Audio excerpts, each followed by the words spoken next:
আজকে আমরা খুব ইম্পর্টেন্ট এটা আলোচনা ডিসকাশন হব, যে প্রিলিমিনারি ডিসকাশন। আজকে আমরা জয়েন্ট মুভমেন্ট কমিটি করার জন্য আমরা আইপিএফটি উদ্যোগ নিয়েছি। এখানে আমরা সব like minded organisation, individual NGOs তাদেরকে আমরা ইনভাইট করেছি। আমাদের ত্রিপুরা চেয়ারম্যান এবং প্রেসিডেন্ট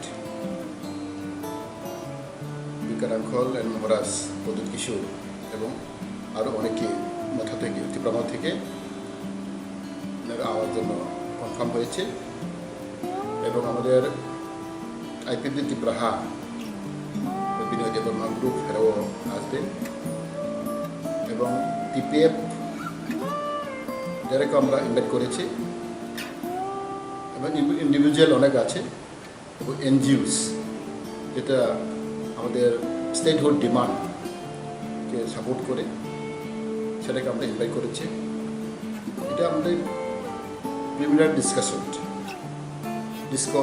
ডিসকাশন হওয়ার পরে কি হবে এটা আমি এখন বলতে পারবো না, তবু আমি আশা রাখবো।